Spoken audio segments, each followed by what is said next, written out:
gente começou a rir, a gente começou a conversar. Então, assim, quebrei essa barreira. É muito legal, Caio. É muito legal você... É aquele negócio, você se adaptar para você saber com quem você está falando e o que você vai falar. Isso é muito importante em qualquer lugar, em qualquer área da sua vida. Verdade. É muito importante. Chega uma pessoa estranha no ambiente, a pessoa, se ela já chega sorrindo, já chega aberta, disposta, ela já passa uma imagem antes de falar qualquer coisa.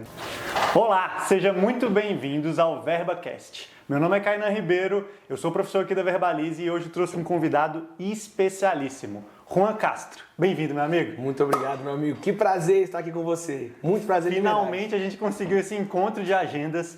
Gente, o Juan é um advogado de sucesso, jogador, ex-jogador profissional, ainda jogador atleta da OAB e cantor, vocalista de uma banda de pagode, o grupo GSQ. Exatamente, irmão. Muito obrigado pelo seu horário na agenda de disponibilizar um tempinho para falar com a gente. Além de tudo isso, o Juan foi aluno aqui da Verbalize, teve uma trajetória muito bacana aqui, aprendeu demais e nós aprendemos com ele hoje em dia. E a gente vai bater um papo sobre a sua história. A gente quer te conhecer, a gente quer saber de onde o Juan veio. Quem é o Juan hoje em dia? O que você faz? Conta um pouco para quem não te conhece. Que legal, irmão. Primeiramente, eu queria agradecer esse convite. Eu estou muito feliz de estar aqui com você e por ser você. Porque você é um amigo realmente do coração, uma referência para mim. Eu gosto demais de você, muito, muito, muito. Em segundo lugar, hoje eu faço diversas atividades totalmente diferentes, mas eu estou muito feliz no que eu faço. Tudo que eu vou fazer, eu coloco muita energia e muito amor. E é por isso que eu consigo fazer várias coisas e consigo otimizar meu tempo para poder fazer essas coisas. Então hoje, eu sou o Juan, tenho 33 anos, eu sou um cantor de uma banda famosa, pelo menos famosa aqui em Brasília, de pagode. Eu advogo para um grupo econômico gigantesco com 18 empresas e assim, de diversos ramos. Então assim, eu vou ter empresa de prestação de serviço, conservação e limpeza, vigilância. Tínhamos um motel também no hall dessas empresas. A gente pode falar sobre isso, hein? Isso é muito importante. A diversidade dentro da advocacia é muito grande. Exatamente. Temos fazendas para poder cuidar, empresas de construção civil. Então assim, o ramo é muito diversificado, a gente tem que estar antenado para tudo. É uma holding. Exatamente, exatamente. Além disso, sou pai do Pedro. Uma gracinha esse menino, veio realmente para poder melhorar a minha vida, me tornar uma pessoa melhor, um ser humano melhor. Então, cantor, advogado e também jogador. Na verdade, já joguei bola profissionalmente, mas hoje em dia só amador, tá? Mas aquele amadorzinho também que não é lá aquelas coisas, até porque não tem como conciliar com a vida de cantor, porque a gente toca nos finais de semana. E os jogos normalmente são nos finais de semana. Mas não abro mão da saúde. Eu tô sempre ou malhando, ou correndo, fazendo futebol. Futebol agora? Exatamente. E jogando futebolzinho de vez em quando. Então, hoje, esse é o Juan, atuando em diversas áreas.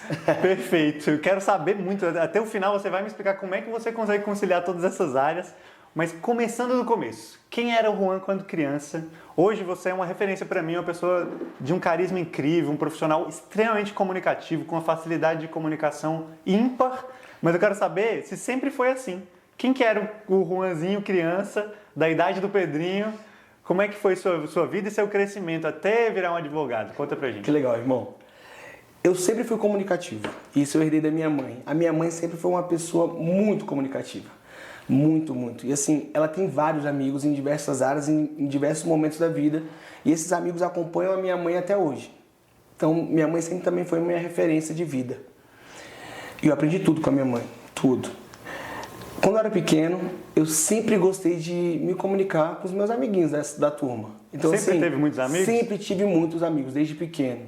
Desde pequeno eu sempre tive muitos amigos. E assim, o engraçado é que na escola, por exemplo, ensino fundamental, eu sempre tive amigos, os bagunceiros, eu sempre tive os amigos, os do fundão, que eram mais barra pesada, eu sempre tive amigos, os nerds, né, que hoje os mais inteligentes da turma. As meninas, sempre me comuniquei muito bem com as meninas, com os meninos que jogavam bola. Então, assim, eu sempre estive envolvido em diversos grupos. Nunca foi o Juan quadrado, que só tem aquele amigo, aquele melhor amigo. Não, eu sempre andei muito, sempre caminhei muito por diversas áreas. Nossa. E por que isso, assim, Caio? Eu sempre gostei muito de escutar as histórias dos meus amigos. Eu sempre olhei o lado mais puro, sabe? De entender a pessoa e não ficar julgando, não ficar com aquelas brincadeiras mais pesadas. Não, eu sempre fui um cara de realmente gostar de conversar e de gostar de estar perto das pessoas. A nossa época tinha muito bullying. Sim, não era, exatamente. Não existia tanta campanha contra bullying, então como é que você lidava com isso na época do colégio? Na minha época, assim, realmente existia muito bullying, mas eu não era de praticar o bullying. Eu realmente não gostava disso. Você conseguia transitar por essas Exatamente. diferentes áreas do colégio, mas sem também ser conivente com as suas pessoas que pegavam mais pesado. Até por conta da educação familiar, né, cara? E minha mãe realmente me deu uma boa educação para que eu não fosse envolvido nessa questão de tentar criar algum apelido pejorativo pro meu colega ou alguma coisa nesse sentido.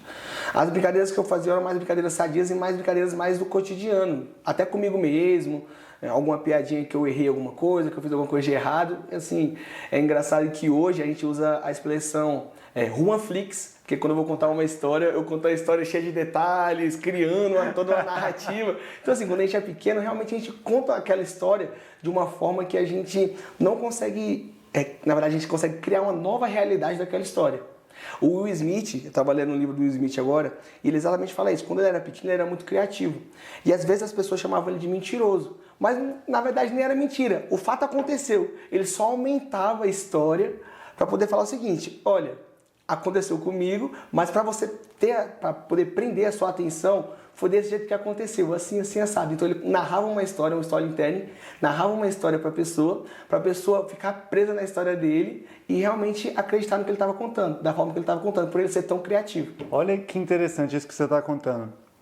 Parece que você sempre teve nato na sua personalidade uma habilidade que é fundamental para as pessoas se relacionarem bem dentro da comunicação, que é o storytelling. Exatamente. Que é contar uma história realmente detalhada, com a preocupação de estar contando na ordem cronológica e com os detalhes importantes, que a pessoa não se perca dentro da imaginação do que você está narrando. Parece que você sempre fez isso, então. Sim, exatamente. Que coisa interessante. E o mais legal, assim, Caio, é que quando você conta uma história com detalhes ricos, uma história realmente rica, as pessoas começam a imaginar. Então, assim, eu estava andando com o Kainan, ele estava com a camisa vermelha, aí estava indo para um clube. Então você já imaginou que estava com a camisa vermelha, mas estava de sunga por baixo, alguma coisa nesse sentido, entendeu? Você contando uma história e você contando os detalhes dessa história, você acaba enriquecendo a sua história e acaba prendendo mais a atenção da outra pessoa. Isso é legal, né, cara? A gente discutir esse assunto. E assim, desde pequeno, eu realmente sempre gostei de contar detalhes, assim, das histórias. E sempre gostei, Kai, que eu acho que é o mais incrível, assim, de escutar. De escutar. E essa forma de se comunicar, eu acho que é uma das maiores formas de comunicação. Você poder entender a mensagem que a pessoa está querendo passar e você poder passar a mensagem que você quer passar. Escutar é muito importante. Se a gente for trazer hoje para os dias atuais, as pessoas não escutam mais. As pessoas só querem falar, as pessoas só querem desabafar. E às vezes as pessoas desabafam e você quer colocar a sua história maior do que a pessoa. Vou te dar um exemplo. Eu comprei um tênis X. Kainan, gastei R$350, esse tênis era meu sonho. Aí você fala, beleza, R$350 seu tênis? Eu comprei um de 1.000, o meu é R$1.000. Sabe, você não deu o valor na história que eu tô te contando, cara, que pra mim foi muito importante. Sim. Entendeu? E hoje em dia tá muito assim, as pessoas não gostam de ouvir as outras pessoas. É engraçado que as pessoas querem dar conselho, às vezes também, alguns conselhos, das suas próprias vidas, mas de repente nem ouvir a história da outra pessoa para ver se o conselho que você passou pelas suas vidas, pelas suas experiências, se cabe, né? Cabe na história da outra pessoa. É verdade. Isso é muito engraçado, né? Mas voltando para o que a gente começou a conversar, em relação ao Juan criança, eu sempre fui muito comunicativo e sempre transitei em todas as áreas da minha turma, assim. Sempre gostei muito. Eu bagunçava? Bagunçava. Eu estudava muito. Eu nunca fui um aluno ruim, sabe? Eu sempre fui um aluno que realmente gostava de estudar. Então, assim, gostava de conversar com as meninas pra caramba, pra saber o que elas tinham pra passar. Gostava de conversar também só com os meus amigos, tá? Sobre futebol, sobre outros assuntos. Mas sempre transitei em todas as áreas. Mas você tava ali transitando entre as áreas na sala, mas onde que você sentava? Era mais com a galera da frente ou era mais com a galera do fundo? Cara, eu era muito parcial no sentido de... Eu me adaptava, a melhor palavra, eu me adaptava ao momento, assim. Isso é uma outra forma de comunicação legal. É você saber o que falar para quem falar. Isso é muito importante, porque assim, quando eu vou conversar com as meninas, eu não vou ser o Juan totalmente masculino que vai conversar com as meninas. São outros assuntos, é uma outra forma de abordagem. Quando eu vou conversar com os meus amigos, é o Juan totalmente diferente. Que é o Juan que vai conversar sobre assuntos de futebol, de esporte, assuntos de vida. Quando eu vou conversar, de repente, com meus amigos que gostam mais de estudar, são outros tipos de assuntos, cara. São assuntos mais inteligentes. Isso, cara, isso é o que me deixa mais intrigado. Porque a gente vai chegar lá, mas como é que você adapta a linguagem? Porque é importantíssimo falar a linguagem do público. Sim. É um esforço que o comunicador tem que ter. Mas você varia demais. Você está falando com um grande empresário de um grupo econômico e à noite você está falando com uma fã dentro de um show de pagode. Exatamente. Como é que faz essa adaptação? Vou voltar a falar. Como a minha vida sempre foi assim, a minha vida sempre foi do público, velho. Sempre foi do público. Eu sempre gostei muito de gente. Você já foi em um aniversário meu? Tem muita gente. E são, muita gente. E são vários ciclos, irmão. São vários ciclos. Pessoas até completamente hoje, assim, eu tenho no meu WhatsApp, grupo da galera do ensino fundamental. E aí, Fundamental. Aí envolve gente da primeira, segunda, terceira série. Sério, eu tenho gente do jardim nesse grupo. Então, assim, realmente é um grupo especialíssimo pra mim. Eu tenho gente do meu grupo de ensino médio, que eu converso ativamente. Eu tenho uma galera da minha faculdade, que eu converso também pra caramba. Eu tenho um grupo com a galera da catequese. Irmão, assim, são diversos grupos e grupos antigos. Eu tenho 33 anos, como eu falei. São pessoas que eu conheço há 25 anos, há 20 anos, há 15 anos, há 10 anos. Os meus ciclos de amizade são ciclos de pessoas, são ciclos duradouros, sabe? Eu gosto de ter pessoas boas comigo, de ter as pessoas que eu gosto perto de mim. Eu gosto de valorizar a amizade, eu gosto do contato das pessoas. E isso é muito verdade, porque você criou uma rede de networking grande demais e só foi possível porque provavelmente você sempre manteve contato com essas pessoas, porque o WhatsApp só foi inventado quando a gente estava ali, sei lá, saindo da faculdade. Sim. Aí você teve que resgatar o contato dessas pessoas que você nunca teve, porque não existia celular para criança naquela época, e incluir, criar os grupos. Que loucura. Dos meus aniversários, desde quando eu completei 18 anos, assim, eu sempre fiz questão de chamar todos os meus amigos de todos os ciclos. E como é que eram meus aniversários? Eu juntava uma galera que tocava, por exemplo, na noite, e a gente fazia uma bagunça. E aí, tipo assim, tinha um ciclo da galera que era do ensino fundamental, tinha o ciclo da galera do ensino médio, tinha o ciclo da galera da igreja, tinha o ciclo da galera dos meus amigos da OAB, vários ciclos juntos, todo mundo na resenha. Então, assim, eu não vou conseguir fazer um evento para 15, 20 pessoas. Os meus eventos são para muita gente. Fecha a rua. Sim, e assim, eu sempre fiz, por exemplo, na casa da minha mãe, assim, na garagem da minha mãe. E realmente os carros fechavam a rua. Eu sempre gostei muito de pessoas. Você lembra. E agora com a banda, meu amigo, nossa, deu um boom, assim. O que era um ciclo que já era grande, agora é um ciclo enorme. Enorme.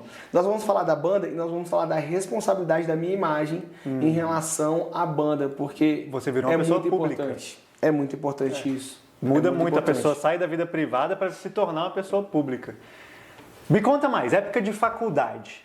Certo. Um passo atrás.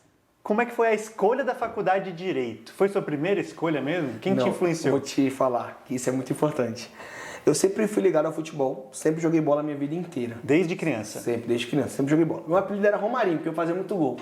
Caraca! Sério, era Romarinho. Não sabia dessa E não. quando eu era pequeno assim, meu pai, a gente recebeu uma proposta para fazer um teste no Flamengo, no Rio de Janeiro, e meus pais falaram, não, você vai continuar aqui em Brasília, você pode jogar a bola que você quiser, mas eu não abro mão dos estudos e eu não abro mão de sair daqui. Por quê? Porque meu pai era servidor público, era policial civil, e a minha mãe, servidora pública, era da área da saúde.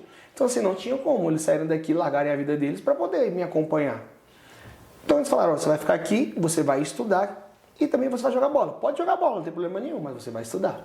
Então assim, irmão, eu sempre joguei bola, sempre me envolvi com esporte e sempre estudei. Então, ensino fundamental dessa forma, ensino médio dessa forma. Me profissionalizei com 18 anos no Capital, na verdade com 20 anos no Capital, e nessa época eu já estava estudando. Mas Capital é um time aqui de Brasília. É um time aqui de Brasília. Mas como é que foi essa escolha da faculdade? Eu queria muito educação física por conta de sempre jogar bola. Então, assim, tudo a ver comigo.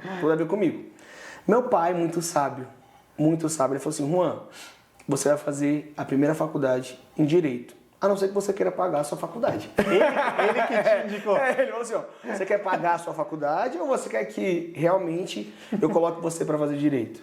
Que aí eu posso pagar, posso arcar. E aí ele me explicou, por que eu quero que você faça direito? Porque tem um leque. No direito você pode ser advogado, você pode estudar para concurso público, um promotor, um juiz. Você não vai ter nunca uma área só de atuação. Você vai diversificar a sua área. Eu falei, cara, é verdade. É verdade, pai. Fui meio contrariado, mas fui. Mas ele provavelmente também, já sabendo desse seu lado comunicativo, falou, esse moleque vai se dar bem no direito. Pode ser, cara. Foi contrariado no começo? Fui contrariado. Mas assim, eu sempre escutei muito meu pai e minha mãe, né? Sempre realmente respeitei demais eles. Então, quando meu pai falou isso pra mim, deu aquele baque, mas vamos nessa. Eu vou obedecer. É isso, vou obedecer, não tenho o que conversar. E acabei entrando na faculdade. Quando eu entrei no direito, eu continuei jogando bola. Só que realmente não tem como conciliar a faculdade de direito com o futebol e com estágio, por exemplo. Não tem como. Então eu dei uma parada na questão do futebol e continuei só estudando e trabalhando, estagiando. Não, então a carreira profissional deu uma pausa. Ela tinha parado, exatamente. Ela tinha parado. Por causa dos estudos do direito. Exatamente. Que Exatamente. coisa. E aí, realmente, foquei no direito. Continuei jogando o amador, porque eu não abria a mão. Do lazer, mas como lazer. O final de semana inteiro era jogando bola. Mas a faculdade e o trabalho estavam E dedicação na faculdade. Exatamente. Começou a gostar depois? Não entendi? Começou a gostar depois? Demais. Realmente, o primeiro semestre é um pouquinho mais complicado, porque envolve filosofia, introdução a direito, sociologia, antropologia. Essas áreas não despertam muito interesse para quem está começando. Mas quando começa a entrar o direito em si, cara, quando o direito penal na faculdade é sensacional. Direito penal? Todo sensacional, mundo irmão. Não tem como. Agora, quando você começa a trabalhar com direito penal, por exemplo, aí você já quer falar assim, não é pra mim, não é pra mim. Mas eu gostava demais de direito penal, muito. Legal. Mas também eu gostava do trabalhista. Sempre gostei muito de direito do trabalho. Sempre gostou? Muito mesmo. Sempre gostei muito. Ninguém é perfeito mesmo. É verdade. Brincadeira dos advogados. Perdendo a audiência dos advogados trabalhistas Isso é verdade. agora. Você acabou de ofender uma classe. Não é porque a gente usa gravata verde com terno amarelo. Tô zoando. Brincadeirinha. Mas assim, então, realmente o futebol ficou em segundo plano e eu continuei estudando e trabalhando. Irmão, no finalzinho da faculdade, eu lembro que eu ainda gostava muito de jogar bola e alguma coisa despertava em mim. Alguma coisa falava pra mim, Juan, continue estudando, mas comece a treinar assim todos os dias de uma forma mais disciplinada. Treine uma forma forte que eu acho que pode acontecer alguma coisa. Loucura, né, cara? Loucura, assim, um pressentimento. E aí eu comecei a treinar. Acordava mais cedo, umas 6 horas da manhã, ia treinar, treinava 1 hora. Aí ia pro estágio ou pra faculdade. Aí voltava à noite, treinava por mais um tempinho. E todos os dias, Caio. Não sei porquê. Se você me perguntar, eu não sei porquê. E querendo ou não, jogando amador, tava arrebentando. Eu falei, cara, eu acho que é o meu momento, assim. Eu tô jogando muito legal, bem, assim, muito bem, me destacando muito. E um primo meu jogava bola aqui profissionalmente. Profissionalmente não, jogava nas categorias de base. E ele recebeu o convite para ir para os Estados Unidos, para jogar bola lá. Aí ele falou assim, Juan, você não tá afim de ir para os Estados Unidos, não? Vou conversar aqui com o meu treinador e tal. De repente, ele estava com um empresário. De repente, ele traz para cá. Aí ele conversou, o cara falou assim, cara, eu acho que é uma boa. O que acontece, Caio? Minha vida mudou de uma hora para outra, irmão. De uma hora para outra, assim. Eu terminei a faculdade, entreguei o diploma para os meus pais.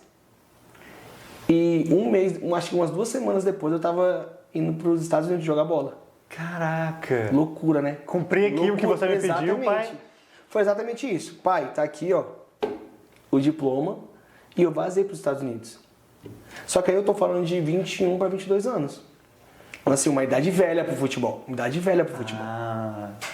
futebol é verdade. Exatamente, uma idade velha pro futebol. A galera começa a estudar com 16, 17 anos, entendeu? E aí, cara, que coisa, loucura, né? E aí, com 22 anos, eu fui, 21, 22, fui pra lá. O cara falou, ó, você tem 3 meses pra mostrar que você joga bola, senão você vai voltar. A passagem que você pagou, você perdeu, você veio aqui, visitou, curtiu, mas vai voltar pro Onde você foi pros Estados Unidos? Eu fui pra Flórida, primeiro, né, Deerfield Beach, Fiquei lá com o empresário. Com um mês ele já assinou um contrato comigo profissional. De repente estava morando fora da casa dos pais, dos Estados Unidos. Meu amigo não tinha viajado de avião. Eu tinha viajado uma vez daqui para Caldas Novas, 15 minutos. E só. Essa foi a minha experiência com viagem de avião. Exceto essa que eu fiz para os Estados Unidos. Caraca. Loucura, né, velho? E assim, é muita loucura até da minha parte, largar tudo aqui e meter um louco para jogar bola. Uma paixão que eu sempre tive. Você não trabalhava, só fazia estágio nessa época? Fazia só estágio. Só estágio. Não teve que sair Vendi do o emprego, carro, tive que vender o carro para poder viajar, para poder ter. mesmo? Exato. Meu primeiro carro, um golzinho bola. Vendeu. Vendi meu carro para ir, mas tranquilo, irmão. Viajei, legal. E aí, com um mês, ele assinou um contrato profissional comigo. Moleque, comi assim, comi o sonho. Falei, velho, eu vou chegar, não tem esse negócio não tem meio termo, eu vou chegar. E aí me preparei. E eu conheci um agente FIFA e ele me mandou para Los Angeles, para um time chamado Corinthians USA. Joguei nesse time, em 5 jogos, em 4 jogos fiz 5 gols e surgiu a oportunidade de ir para a África. Então assim, irmão, um cara que nunca... Moleque, é loucura, né? É loucura sim. Mas eu também acredito muito em Deus. Deus tem totalmente poder assim, força na minha vida. Sério. Primeiro que a oportunidade ela aparece e você tem que estar pronto. É aquele negócio, a oportunidade é o trem. Você está na estação. Se você estiver preparado, você vai embarcar no trem. Se você não estiver preparado, meu amigo, o trem vai passar e de repente nem vai voltar. Eu estava preparado porque alguma coisa falou para mim, você prepara aí porque vai ter a oportunidade de você realmente viajar. Caramba, que loucura. E daí assim, só resumindo essa história. Deu tudo certo com a questão do futebol, fui para Maputo, fiquei um mês em Maputo e em relação à comunicação, aprendi alguns dialetos, porque lá além do português de Portugal, tem alguns dialetos. O que eu quero te perguntar é, como que você se comunicava? Você falava inglês? Não. Como é que se comunica com outro idioma, ou as pessoas completamente diferentes, ou o time tinha muitos brasileiros, como é que fazia? Não. O que acontece? Na Flórida, realmente é um reduto de brasileiros, né? Tem muita gente que... Tem muito brasileiro na Flórida, muitos de Governador Valadares. Tem essa piada. A maioria dos meus vizinhos eram de lá, por isso que eu tô falando isso. Mas acredito que o carisma era a forma que mais tocava as pessoas. E aí, como é que é o carisma? Cara, a questão do sorriso é fundamental. É você chegar no lugar e você sorrir, você tentar se comunicar. Eu lembro que eu comecei a falar com o pessoal com pequenos detalhes. Como é que vira o jogo? Aí algumas pessoas já sabiam inglês, falavam switch. Aí eu ficava falando no meio do jogo, switch para virar o jogo. Menon é tipo ladrão, para não roubar a bola, para ficar esperto. Caramba. Então assim, esses pequenos detalhes no futebol não tem como, né, cara? Você tem que se comunicar no futebol, senão você acaba não jogando. Uma forma verbal de se comunicar era realmente utilizando a própria língua do país. Então assim, menon, switch, touch the ball, fast, não sei o quê. Essas coisas assim a gente acaba aprendendo para poder se comunicar dentro de campo. Eu lembro que em Moçambique eu aprendi o dialeto e era macoeso. Macoeso é como se fosse irmão, brother, não sei o quê. Só que assim, ninguém esperava que eu ia começar a falar, ei macoeso, toca a bola, não sei o quê. E assim, toda vez que eu falava macoeso, os jogadores começavam a rir e assim, começavam a realmente querer tocar a bola pra mim. Brazuca, toma a bola. E era muito legal isso, cara, porque era uma forma de quebrar a barreira. Não sei se você sabe, Caio, mas toda vez que você vai pra um lugar diferente, ainda mais em outros países, a visão que tem é que você está indo roubar a vaga de alguém que é natural daquele país. Essa é a visão que tem. E a gente que é novo nesse país, a gente realmente tem que quebrar esse estigma. Então assim, eu estou indo aqui te encontrar para realmente a gente poder formar uma equipe para a gente poder alcançar o que a gente quer alcançar. Então a forma de eu me comunicar procurando alguns adjetivos, algum dialeto daquela localidade, é a forma de realmente eu poder me aproximar de você, de eu poder me comunicar com você. Nesses lugares completamente diferentes, com estrangeiros, com culturas completamente diferentes, ainda assim você conseguiu transitar bem entre as áreas e fazer amizades? Sim. Não, até hoje eu tenho no meu Instagram a galera que manda mensagem. De Moçambique, da Flórida, de Las Vegas. Do México, A galera do México falou comigo. Eu tenho gente da Flórida, gente de Los Angeles. Eu tenho um amigo meu de Maputo. Cara, esses dias no show apareceu uma galera de Moçambique. Aí o cara começou a conversar, aí acabou o show, o cara veio elogiar e tudo mais, conversar comigo. E eu vi que o dialeto dele era de alguma colônia portuguesa. Eu não sabia de qual. Podia ser Angola, podia ser realmente Maputo, né? Mas aí eu falei, cara... de Moçambique. Eu falei, Maputo é a capital, mas é de Moçambique. Eu falei, cara, será que é de Moçambique? Eu falei, de onde que você é? Ele? De Moçambique, pá. Aí eu falei, o quê? Cara, eu morei lá. E aí, Macoês? Aí ele começou a rir, a gente começou a conversar. Então, assim, quebrei essa barreira. É muito legal, Caio. É muito legal você... É aquele negócio, você se adaptar para você saber com quem você está falando e o que você vai falar. Isso é muito importante em qualquer lugar, em qualquer área da sua vida. Verdade. É muito importante. Chega uma pessoa estranha no ambiente, a pessoa, se ela já chega sorrindo, já chega aberta, disposta, ela já passa uma imagem antes de falar qualquer coisa. Ela cara, já tá ambiente de trabalho. Estamos no escritório de advocacia. Chega uma pessoa fechada, a primeira coisa que você vai falar é, oi, tudo bem? Beleza. Todo Morreu, mundo se fecha todo mundo se fecha. A comunicação não vai fluir. Não vai fluir. Agora é diferente de uma pessoa que realmente ela chega, abre o sorrisão, vai querer conversar com você, vai perguntar como é que são as coisas lá, quais são os procedimentos que tem que se adotar. Cara, você realmente se abre para poder explicar para a pessoa, olha, assim, assado, e você acaba iniciando uma troca ali, né? Sempre se fala muito de ter iniciativa, de ter proatividade, mas uma proatividade também na comunicação. Exatamente. Não só no serviço que tem que ser feito. Exatamente. Nos relacionamentos. E uma coisa importante, Kai, já que estamos falando de futebol, falamos da linguagem da comunicação verbal. Mas no futebol é imprescindível a comunicação não verbal. É imprescindível, irmão. Não tem como fugir disso. Um exemplo, assim, bem claro, assim, que a gente pode usar é, por exemplo, no ano passado. Na semifinal da Champions League, o Toni Kroos, Real Madrid contra Bayern de Munique. O Toni Kroos pega uma bola e ele aponta para o Vinícius Júnior, corre naquele lugar ali. Aí o Vinícius Júnior traz o zagueiro para cá, para abrir o espaço, o zagueiro vem acompanhando ele, aí o Toni Kroos fala, corre lá. E o Vinícius Júnior corre aqui, atrás do zagueiro, aí ele dá o passe e o Vinícius Júnior sai na cara do gol. Isso foi sem falar, sem foi falar, gesticulando. só aqui, ó, ele só apontou. Cara, e isso é incrível, Caio, porque, por exemplo, eu uso muito essa comunicação não verbal. Quando eu jogava bola, eu sempre fazia um gato, a gente chama de fazer um gato. Você vai na frente para receber a bola e corre para trás, que foi o que o Vinícius Júnior fez. Só que eu sempre joguei pelo lado do campo. O Vinícius Júnior fez isso no meio do campo, né? E aí saiu na cara do gol. E aí eu sempre falo assim, toca no meu pé. E assim, aponta aqui, ó. Aí o zagueiro vem me marcar aqui, e aí eu dou o gato lá atrás do zagueiro, e quem tá jogando comigo na lateral sabe que tem que dar o toquinho por cima pra eu sair sozinho lá na frente. Cara, mas peraí. Cara, é loucura isso. Dá né? pra se comunicar assim, sem você ter muita familiaridade com a pessoa que você está se comunicando? Sim. O que é importante sempre antes? É sempre combinar o jogo antes, né, Caio? Também não dá pra eu achar que eu vou chegar aqui e o cara vai saber. Ensaiada. Exato. Sempre tem como a gente fazer isso. Antes do jogo, eu converso sempre com quem tá na minha ponta e falo, olha, se eu pedir a bola aqui e fizer um movimento e fazer uma mãozinha pra cá, você vai jogar lá atrás. Agora, se eu fizer um movimento pra trás e vir aqui, eu quero a bola aqui na frente. Se eu fizer um movimento pra frente, eu quero a bola lá atrás. Se eu fizer um movimento pra trás, eu quero a bola aqui na frente. É um outro dialeto. Exatamente, cara. E assim, é sem falar. Combina antes do jogo, quando chega na hora do jogo, sai perfeitamente. E o legal é que você, assim, o zagueiro tá te marcando, ele não sabe pra onde você vai. Então, se você realmente fala, toca a bola aqui, aí corre pra cá, ele vai te acompanhar correndo pra cá, você vai ganhar tempo aqui, espaço. E se eu falar que eu quero aqui, ele vai correr atrás de mim e eu corro aqui atrás dele. Tudo com gesticulação. Tudo com gesticulação.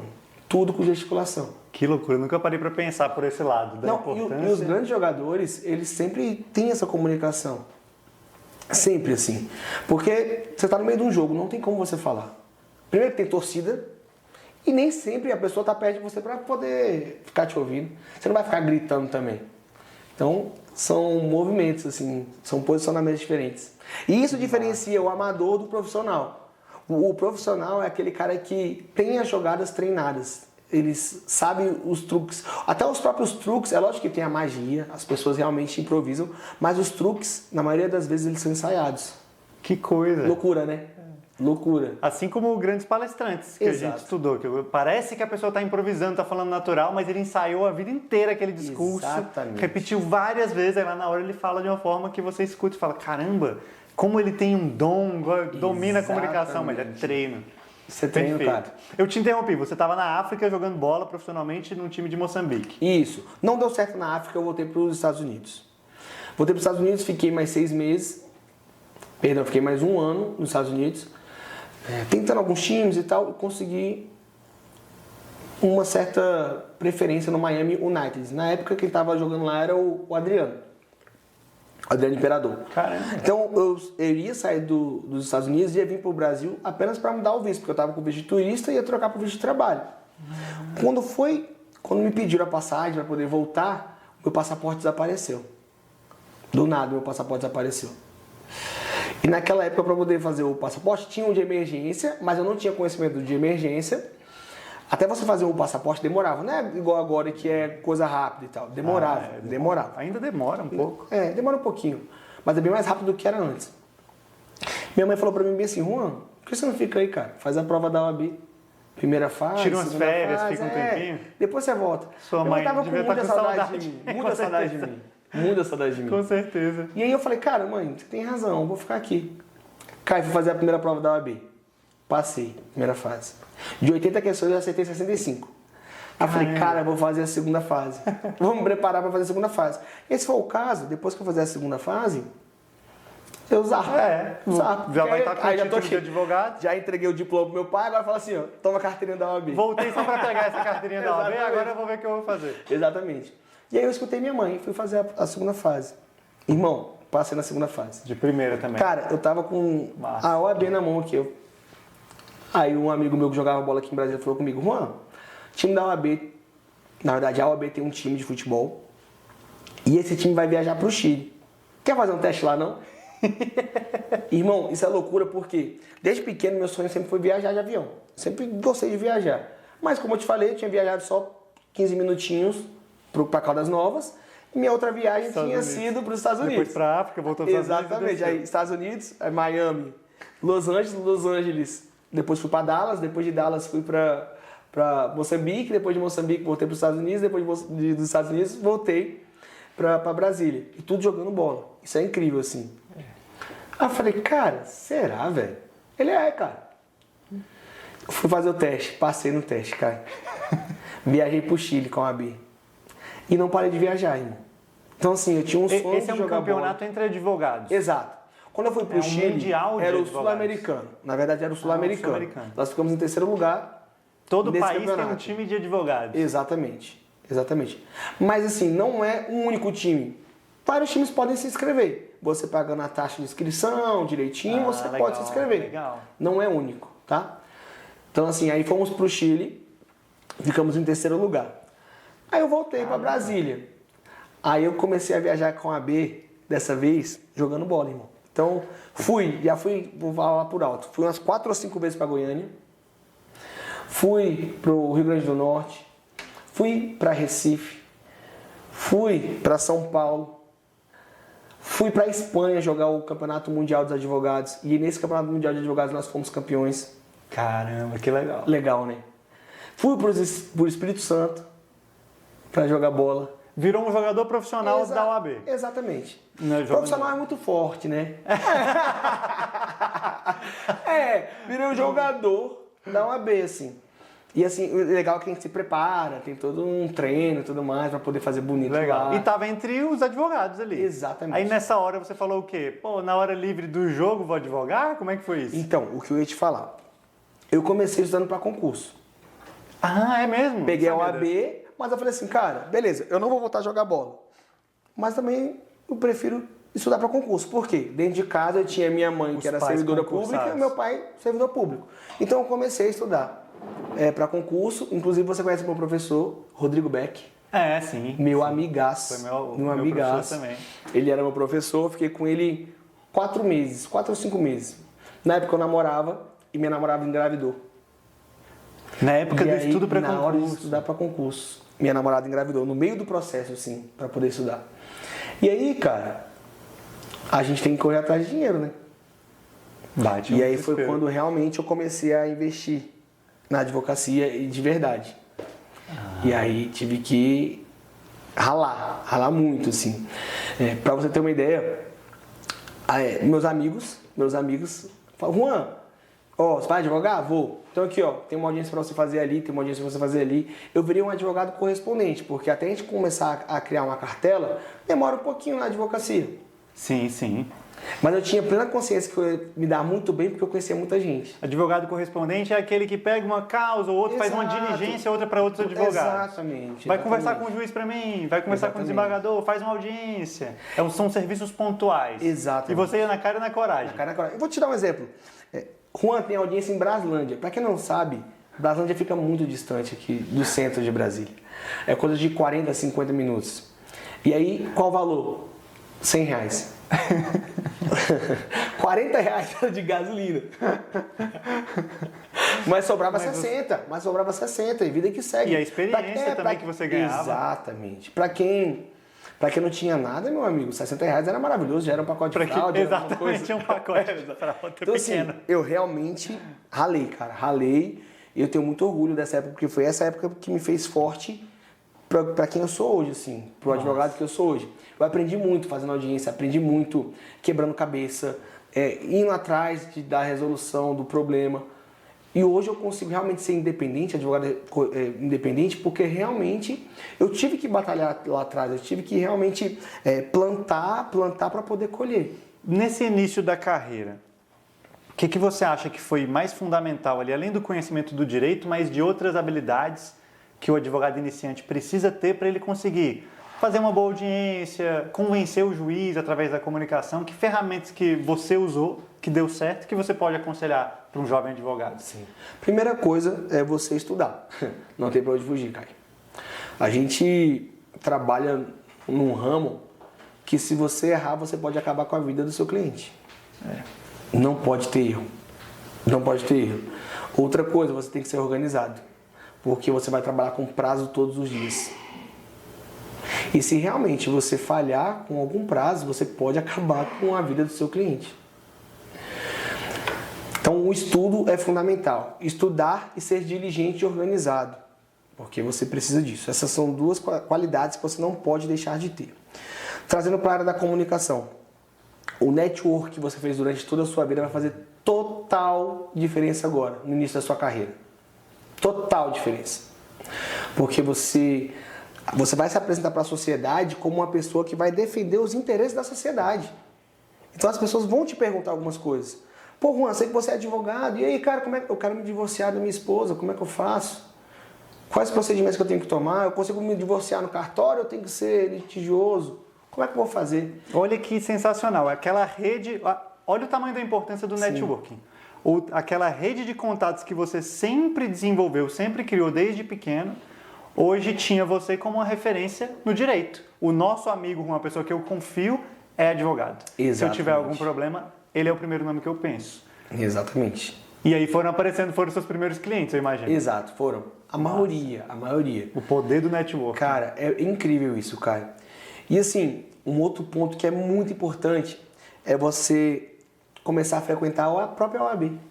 Em que sentido? Nas comissões. Vamos levar para o lado objetivo? Ninguém te conhece, cara. Profissionalmente, ninguém te conhece.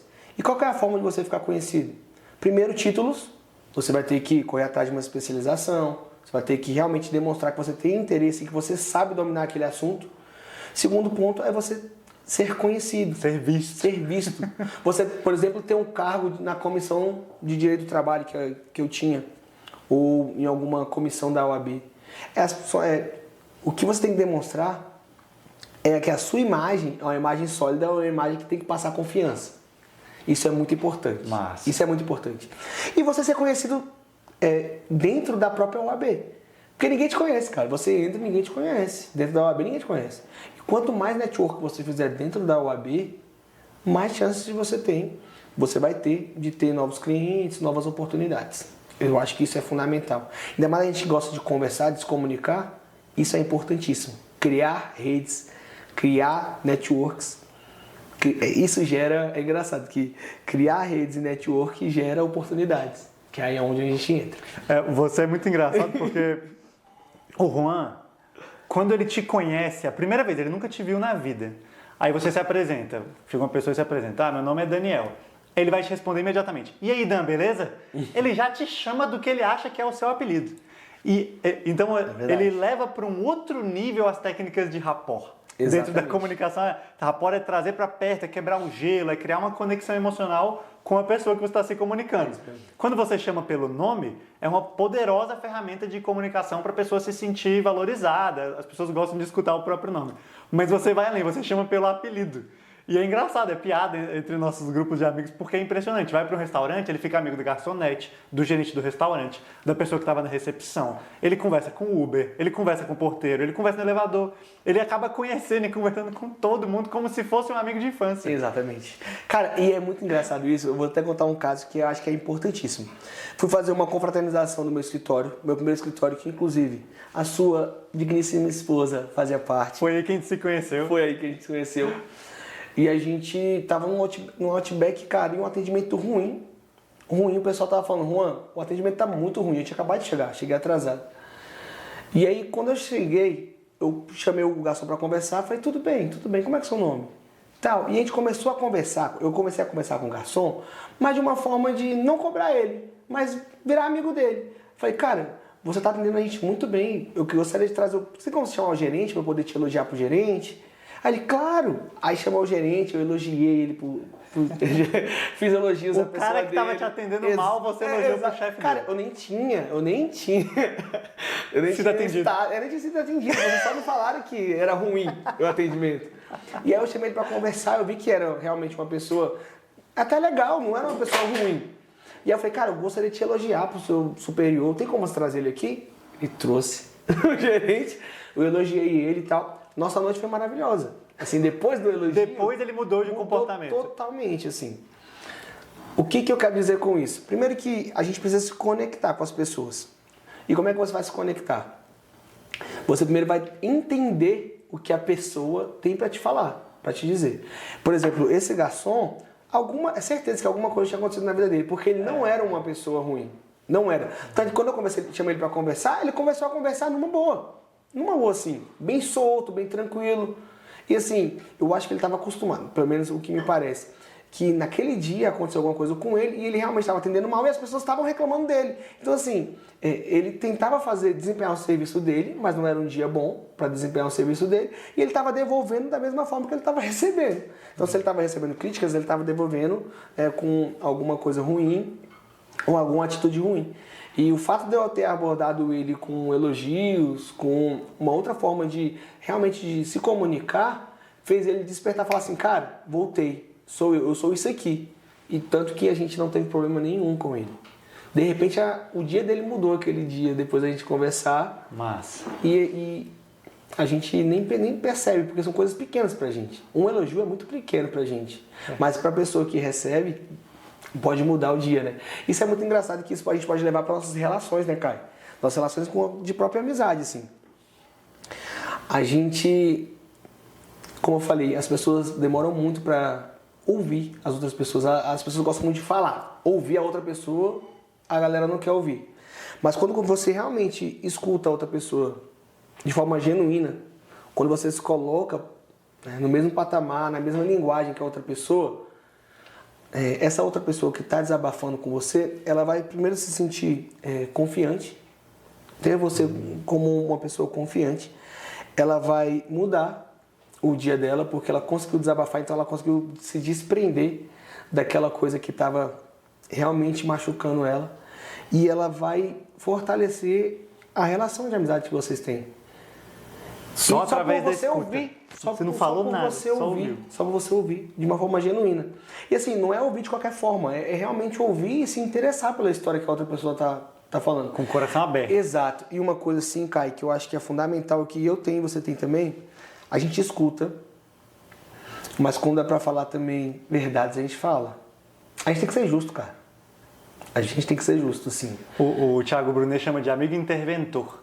É aquele que vai apontar também o erro. Exato. Ele não vai ser conivente só por ser conivente. Não quero me desgastar com tal pessoa. Eu vou apontar. Exatamente. É ser justo, assim. Isso é bacana, né? E agora, assim, e volto a falar. O fato da gente dar conselhos não quer dizer que esse conselho vai se aplicar na vida da pessoa.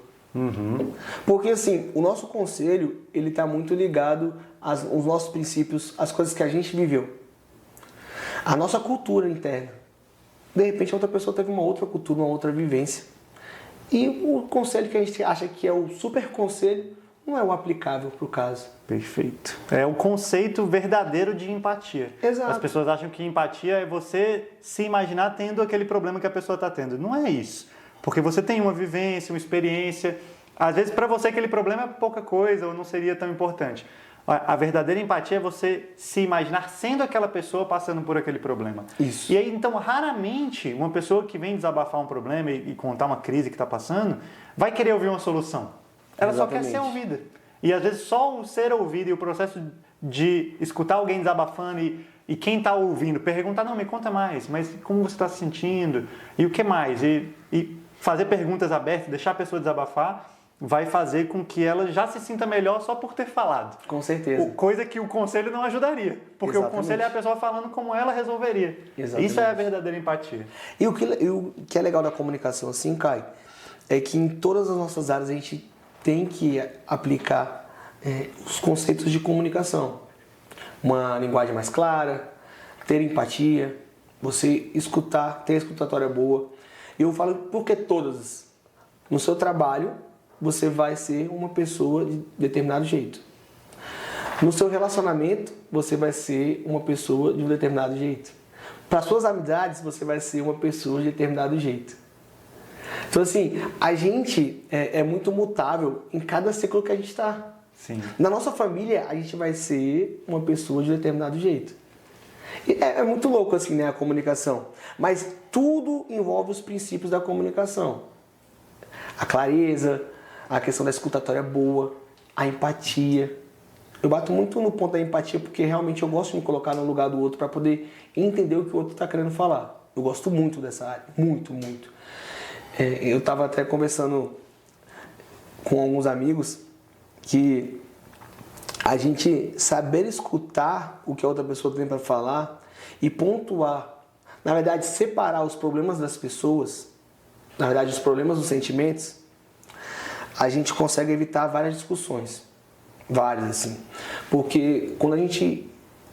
Se você for parar para pensar, várias das discussões, elas são feitas, vários dos problemas em relacionamentos, amizade, são relacionados a problemas misturados com sentimentos. As pessoas não conseguem separar os problemas dos sentimentos. Então, assim, você está com muita raiva, você acaba falando coisas que você não deveria falar, porque você está com muita raiva porque você só quer desabafar. Mas você só quer desabafar porque você está com raiva. Meu amigo, o problema é isso aqui. Você tem essa situação. Tira a raiva. E vamos conversar sobre esse problema de forma objetiva. Sim. Você vai solucionar, acho que a maioria dos seus problemas. É uma das principais técnicas de negociação que a gente fala, separar as pessoas do problema. Exatamente. Se você traz para o pessoal, a razão fica de lado e você não consegue solucionar. Exatamente. Perfeito. O Juan deu a informação que a minha esposa foi sócia dele no escritório que ele montou nessa época de perrengues de começo de carreira. E em determinado momento, onde eu trabalhava, que era esse grande grupo econômico que ele trabalha hoje, estava precisando de um advogado e ela me indicou o currículo dele. E eu entreguei, ele conquistou todo mundo da empresa automaticamente, entrou, a gente trabalhou junto por um período, foi muito bom. Foi legal. Uma ótima fase das nossas vidas. E hoje a gente é super amigo. Sim. Ela fica triste que a gente é mais amigo do que você é amigo dela. Isso é verdade, que isso é verdade. Assim como vários amigos que ela apresentou, hoje eu sou mais amigo de vocês. E hoje você continua lá, exercendo essa profissão belíssima que é a advocacia, Sim. mais focada para os grupos, para os empresários, não é verdade? Sim. E inventou de ser cantor, vocalista de uma banda de pagode. Exatamente. Conta como isso que surgiu. Cara, deixa eu só falar um ponto que eu acho que é importante antes de entrar nessa área da música. Nós instituímos na empresa uma visita preventiva. Eu sou da área trabalhista, sou advogado da área trabalhista, especialista nessa área.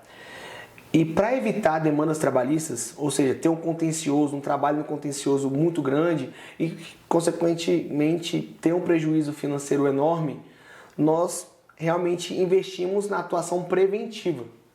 O que é essa atuação preventiva? Somos nós, propriamente advogados, nos dirigindo ao posto de serviço para conversar individualmente com cada empregado. Loucura, né? Onde é que entra a comunicação nesse sentido? Tem tudo a ver com comunicação. Por quê? Eu não vou de terno e gravata, porque isso com certeza afastaria o funcionário do que eu quero, que é ter a empatia. Qual é o intuito da gente realmente fazer o trabalho preventivo? A gente evitar que tenha um descontrole no ambiente laboral. Em que sentido? Se tiver algum problema, nós queremos identificar o problema, diagnosticar o problema e solucionar o problema. Esse é o intuito da visita preventiva. Mas aí é o seguinte, como chegar no funcionário, como fazer o funcionário realmente se abrir e não ter nenhum tipo de retaliação? Eu faço essa visita, vou com uma roupa normal, a linguagem utilizada é uma linguagem comum, não é uma linguagem de advogado, então não vai ter palavras difíceis, vai ser uma linguagem comum do sentido. Tudo bem? Como é que é o seu nome? Cara, me conta como é que tá aqui na empresa. Sem juridiquês. Sem juridiquês. É uma conversa, cara. E eu faço isso individualmente com cada empregado. E é engraçado que eu não deixo o supervisor estar perto, para não ter nenhum tipo de retaliação mesmo. E as pesquisas que eu faço são pesquisas sigilosas. Então, quando eu vou apresentar para o CEO da empresa, eu apresento gráficos. Tantas pessoas falaram isso, tantas pessoas falaram aquilo, tantas pessoas falaram isso. Legal. E o bacana é que isso tem dado um resultado enorme na empresa. Houve uma porcentagem enorme de redução de ações trabalhistas. Por quê? Porque a gente... Uma coisa é você, Kainan, estar atrás de uma mesa, analisando os documentos e falando, cara, pra mim tá tudo certo, a gente tá pagando salário em dia. Uma coisa, Kainan, sou eu estar atrás da mesa, analisando toda a documentação e vendo que a empresa pagou o salário certo, depositou o FGTS certinho, tá dando vale de transporte, vale de alimentação tá em dia. Essa coisa objetiva, às vezes dá certo. Mas outra coisa que é muito mais efetivo é você realmente ir ao posto de serviço, olhar o funcionário olho no olho e perguntar para ele, cara, como é que estão as coisas aqui? O que precisa ser mudado? O que precisa ser feito? A empresa está aqui para te ouvir. E você pede um feedback do funcionário sobre a chefia dele. Exatamente. Como que você se conecta para que você consiga que ele se abra ao ponto de criticar o próprio patrão sem medo de retaliação? Sim. A primeira coisa, como eu te falei, me despedir de advogado. Nesse momento eu não sou advogado, eu sou o Juan, que realmente quero fazer uma fiscalização externa no posto de serviço e estou lá para ouvir o funcionário. Então eu garanto para ele, olha, essa pesquisa aqui é uma pesquisa sigilosa, só quem vai ter acesso sou eu. Tá? Então o seu supervisor não vai saber disso. Eu preciso que você seja sincero comigo, por quê? Porque o que você for falar para mim vai mudar o seu ambiente de trabalho. O CEO da empresa está preocupado com um ambiente de trabalho seguro e não com um ambiente de trabalho litigioso. Eu não quero saber se o Kainan supervisor tem 15 anos de empresa, mas está acabando com os funcionários, com os subordinados dele, ou se o Kainan tem 15 anos de empresa e está agindo normal. Isso eu não quero saber. Não importa pra gente o tempo de serviço que o Kainan tem. O que importa pra gente é um ambiente de trabalho seguro. E é por isso que eu faço essas visitas. Cara, isso é incrível. Isso é incrível. É uma mudança de cultura. É uma mudança cultural, estrutural da empresa. Exatamente. Pedir feedback já não é a cultura do brasileiro, dos empresários. Você está pedindo um feedback, tirando o advogado do departamento jurídico, mandando para a ponta. Muitas vezes isso envolve várias viagens. Com certeza. Várias viagens, várias. E a gente está falando, às vezes, de um vigilante, de alguém que trabalha nos serviços gerais. Exato. Uma pessoa que muitas vezes nunca conversou com um advogado. E aí você chega lá, normal, faz amizade, conversa a ponto da pessoa se abrir e depois repassa esse feedback para o chefe. Exato. E o legal disso é que, assim, nessas visitas a gente acaba descobrindo que muitos têm muitas dúvidas a respeito de verbas trabalhistas de pagamento. Ah, eu estou recebendo isso, por que eu estou recebendo isso? É lógico que eu dou a explicação, mas aí eu faço um relatório geral da viagem e peço para uma pessoa do DP ir no posto de serviço explicar o que está acontecendo. Entendeu? É uma forma do funcionário saber assim, olha, eu estou trabalhando, eu sei o que eu estou ganhando, eu não tenho dúvida nenhuma do que eu estou ganhando e estou trabalhando num ambiente de trabalho seguro. Ponto. É isso que a gente quer passar para o funcionário. Que legal. E, cara, essa pesquisa, essa fiscalização externa, ela tá dando tão certo que a gente está fazendo isso de forma periódica. Vou te dar um exemplo. Eu fui num contrato no Rio de Janeiro, na Petrobras. Não vou lembrar qual que é o posto. Mas eu fiz essa pesquisa em um mês, vamos colocar janeiro. E voltei em julho. Todos os funcionários lembravam de mim e lembravam meu nome. Todos. Que massa. Todos. Isso é massa, né? Todos. Aí eu falei, olha, ficou alguma pendência? Não, aquele probleminha que eu relatei pra você, a gente conseguiu resolver e tal, não tenho dúvida nenhuma, estou muito satisfeito e tudo mais. O que você acha que pode melhorar para a empresa? Que a empresa pode fazer para poder melhorar o seu ambiente de trabalho? Dão algumas sugestões. Às vezes, as sugestões podem até ser acatadas pelo chefe. Outras vezes não tem como, porque realmente são coisas que fogem da nossa alçada. Mas tem dado muito certo, Caio. Essa troca de conversa, de informações é muito importante. Eu imagino que na segunda vez o cara ainda se abre mais, porque ele viu que não teve nenhuma retaliação, então eu posso falar mais dessa vez.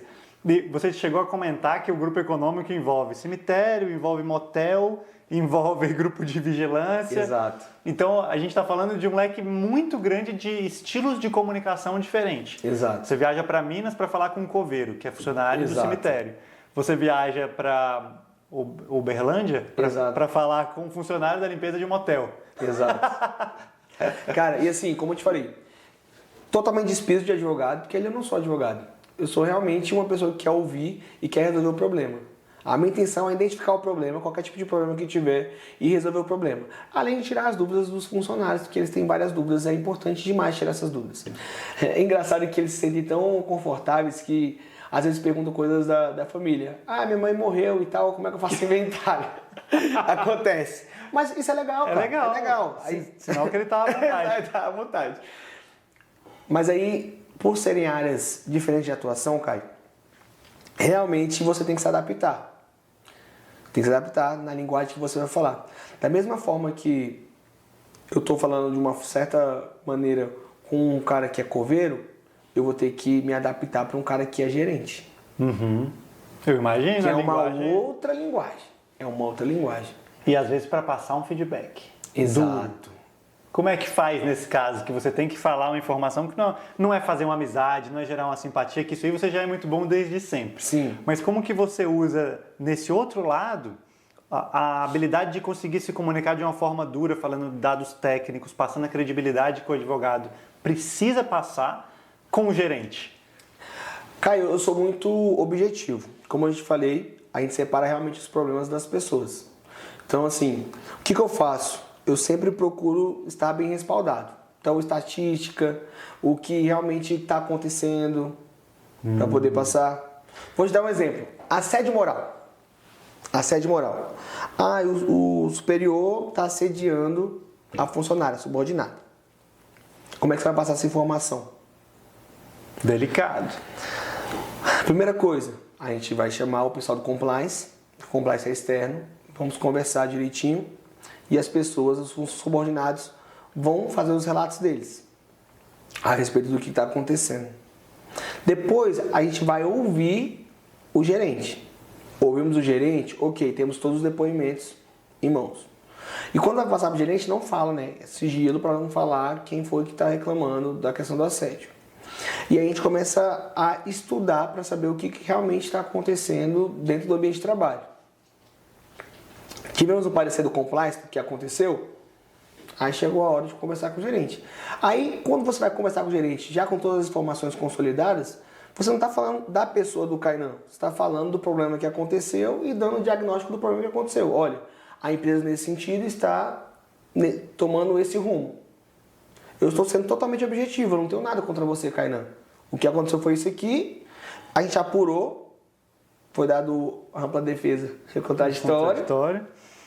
É uma forma objetiva de você começar a tratar as coisas. Isso é sensacional, porque uma dificuldade que eu imagino que as pessoas poderiam ter é por você ser muito simpático, muito amigão, você tava com esse CEO, às vezes num momento mais descontraído, ele te tem como pessoa próxima, amigável, mas aí em algum momento você vai ter que falar sério, vai ter que mostrar uma denúncia contra o subordinado, vai ter que dizer que ele está fazendo alguma coisa errada. Sim. Se você ainda estiver nesse personagem amigão, gente boa, brincando demais, ele talvez não leve tão a sério. Exatamente. Mas você consegue ser levado a sério por trazer os fatos, os dados, as estatísticas, as provas. Exatamente. Porque não é um achismo. Contra provas não há argumentos. Exatamente. Você estrutura o seu discurso de uma forma que ele passe a credibilidade que você precisa, sem ter que sair do personagem de uma pessoa simpática. Sim. Interessante Não, isso. e as pessoas assim não tem muito o que reclamar nesse sentido, porque são dados objetivos, né? Vai falar o quê? Não tem o que. Vai contestar o quê? Não tem Você o que não vai contestar. chegar para o CEO e falar, eu acho que tal comportamento não é. Dá. Você mostra na lei, olha aqui. Olha a jurisprudência dizendo que o que você fez deu 30 mil de dano moral. Exatamente. Aí a pessoa não vai trazer para o lado pessoal também. Vai falar, olha, meu advogado está trazendo aqui uma informação concreta, não é um achismo. Com certeza. E por eu ser, por exemplo, eu estar em várias áreas, estar atuando em várias áreas, às vezes as pessoas podem ter essa credibilidade com a questão do um advogado. Mas não, pelo contrário, essas outras áreas me ajudam a desempenhar um melhor papel como advogado. Muitas das vezes a gente tem que realmente se adaptar ao momento. E, de repente, o lado criativo de ser músico me ajuda com alguma petição, me complementa com alguma coisa. A alegria que eu tenho em um show, a alegria que eu tenho jogando bola, me acalma dos problemas que eu tenho na advocacia. Porque você sabe muito bem que a gente fica noites sem dormir. Nosso trabalho é totalmente estressante. Sim. Mas tem que ter um contraponto, né, cara? Um balanço, assim, na nossa vida. E realmente equilibrar a nossa vida, ter o equilíbrio na nossa vida, depende da sua atuação em várias áreas, assim. Pelo menos é o que eu acredito. Com certeza. E essas habilidades, eu sempre falo isso, elas se complementam e elas ajudam em todos os setores da vida. Exato. Quando a gente trabalhava junto, a empresa que a gente trabalhava pagou a formação em comunicação e oratória aqui da Verbalize pra gente. Exatamente. E a gente não só nos tornamos melhores advogados, com um repertório maior em persuasão, em negociação, em conseguir convencer através da oratória, fazer melhores sustentações orais, mas eu tenho certeza que isso aconteceu contigo também. Nos outros aspectos da vida, a gente também usou esses aprendizados para conseguir se sobressair. No meu caso, dando melhores aulas, conseguindo dar melhores mentorias. Você até na comunicação no futebol deve ter melhorado depois. Com certeza. Eu levo muito da comunicação, por exemplo, que eu aprendi no curso de oratória, diretamente para a música. Levo muito, Kainan. E como assim, Juan? Eu vou dar um exemplo. Eu lembro que e é comunicação não verbal, tá? Comunicação não verbal. Eu lembro que eu vim fazer uma palestra na Verbalize a respeito de comunicação. E eu comecei a palestra olhando para baixo e falando de uma forma bem baixinha. Então eu comecei a palestra. Boa noite, meu nome é Juan. Eu fui aluno da Verbalize. Nesse tom e dessa forma. As pessoas que estavam dentro da sala começaram a se questionar o porquê que esse cara tá falando desse jeito. Por que trouxeram esse cara tão ruim para vir dar essa aula de comunicação, de oratória? Não estou entendendo nada. Mas era tudo calculado. E eu lembro de quando eu terminar de falar o que eu tinha para falar, eu falei assim, estão prestando atenção em mim? E todo mundo tava assim, olhando para mim, desesperado, o que está acontecendo? Eu falei, eu acabei de utilizar uma técnica de oratória para vocês focarem a atenção em mim. Você tem que ter uma introdução de efeito, né, para as pessoas realmente falarem, caraca, o que está acontecendo?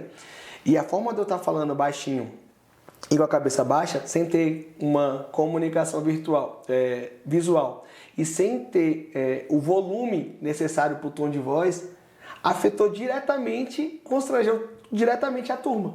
As pessoas não entenderam nada. E aí ficaram, o que está acontecendo aqui? Eu não estou entendendo. E era a atenção que eu precisava para poder dar aquela aula. Porque você ia falar disso. Exatamente. Então eu uso muito essa questão da oratória, da comunicação não verbal e da comunicação verbal dentro do próprio show. E agora é legal, essa parte é legal porque quando a gente está no palco, a gente vê de tudo. Quando eu começo normalmente um show, as pessoas estão sentadas porque, dependendo da hora, é claro, vamos colocar 7 horas da noite. O cara saiu do trabalho dele 6 horas da noite, começou, foi comer alguma coisa e tá no barzinho tomando uma cerveja. Então ele acabou de chegar, ele não tá um cara relaxado. Ele precisa ainda ficar um tempinho para poder se acalmar, poder relaxar. E aí, como é que a banda vai chegar nesse momento para poder falar com o público? O que eu vou fazer para poder falar com o público? E muitas das pessoas apenas começam a tocar. Não é assim, se eles acham que isso é certo, ok. Mas você precisa chamar a atenção das pessoas, para as pessoas saberem que você tá ali, ó, eu tô aqui, eu vou começar o show agora. E aí? Tá a fim de viajar comigo? Vamos tornar essa noite melhor? Massa. Então assim, para eu poder chegar a tocar, nós fazemos uma introdução, então começa o pagode com uma introdução e aí começa para me apresentar. Boa noite, boa noite, boa noite. Estamos aqui sempre às sextas-feiras, a partir das 7h30, no Boteco da Boa. Fique à vontade para você cantar, para você dançar. Hoje o show é para você, você de terno, tá vendo? Tal. O cara sempre, é para você o show. Vamos cantar juntos? Vamos cantar juntos. Então fica à vontade. E outra, quem cantar e quem dançar vai ganhar cerveja. Hoje eu vou distribuir cerveja. Beleza? Beleza. Irmão, eu quebrei a barreira, velho. Quebrei a barreira do público. Conseguiu ser visto naquele momento. A atenção que eu precisava para poder iniciar o show, eu consegui ali. E a partir do momento que eu consigo quebrar essa barreira introdutória, aí a própria música vai falar por você, por si, né? Falar por si própria. E aí, meu amigo, começa o show. Beleza, eu tô olhando de longe uma pessoa cantando. Se eu cantasse olhando para baixo, ela não ia me dar atenção. Se eu cantasse olhando para o lado, ela não ia me dar atenção. Agora, eu cantando junto com ela, como se fosse ela cantando, massa. é uma outra pegada. Então a pessoa tá aqui cantando. E normalmente a galera que canta pagode, canta aqui, né? Com a mão no coração e não sei o quê. Cara, eu falo assim, começa a cantar olhando pra ela e começa a gesticular com ela, conversar com ela, olhar pra ela, dar atenção pra ela, aí ela começa a cantar com mais força. Daqui a pouco eu saio daqui, vou pro outro lado. A pessoa que tá lá atrás, ó, tô te vendo, hein? Tô te vendo aí atrás. E, irmão, quando você vai ver, no final das contas, tá todo mundo cantando e dançando. Você consegue mexer com a energia das pessoas ali. Exatamente. Mas é aquele negócio. Como é que eu consigo mexer com as pessoas? Olhando para as pessoas, analisando, tendo empatia. Olha, aquela pessoa ali tá meio. Dá pra ver que ela tá meio triste. Vamos mexer com ela de repente, fazer alguma coisa. Mas você também tem que saber o momento de fazer as coisas. É tudo de propósito, então. Exato. Exatamente. Eu lembro de um show seu que eu fui, que a banda começou a tocar e não tinha o vocalista. Aí, de repente, o vocalista começou a cantar, mas ele não estava lá no palco. Aí me chega o Juan do outro lado, ele entrou por trás do bar, de onde estavam todas as pessoas, e veio cantando lá de trás. Isso foi muito maneiro. Não, e o legal é que todo mundo procurando. Cadê o cantor? Cadê? Quando eu entrei, todo mundo veio falar comigo, aí batia na minha mão e eu passava no meio do público e tal. É uma forma de quebrar a expectativa. Exatamente, fazer uma entrada de impacto. Exato. Que a gente ensina para os palcos, para uma palestra você faz no sustentação oral, cara. No palco do show. A gente faz isso na sustentação oral, com certeza. Como é que você vai chamar a atenção dos desembargadores, que já julgaram 70 processos, 80 processos? Estão exaustos ali, querendo ir embora. Ali. Meu amigo, você tem que chamar a atenção deles de alguma forma. E a gente sempre entra com uma introdução de efeito. Depois que você entrou com a introdução de efeito, que você pegou a atenção dele, se você tiver o texto estruturado, aí já era. Ele vai te acompanhar até o final. E existe um trabalho vocal para você conseguir manter suas cordas vocais ali funcionando bem durante várias horas de show? Você tem que tomar um cuidado prático com a sua oratória do canto? Eu vou te falar a respeito da área musical. Eu ainda sou muito novo na área musical, tenho só 3 anos. Eu fui pego aqui, eu era um cara que jogava bola e que trabalhava, que era advogado. E fui lançado na música. Então, assim, eu nunca tive, assim, realmente um contato profissional com a música. Eu não sabia tocar nenhum instrumento. Eu simplesmente fui lançado na música. A partir do momento que a bandinha que tocava no Guará começou a fazer um sucesso, isso deixou de ser um hobby e começou a ser um trabalho. Então, vou te falar qual que é o meu cotidiano hoje. Eu tenho 3 aulas de canto.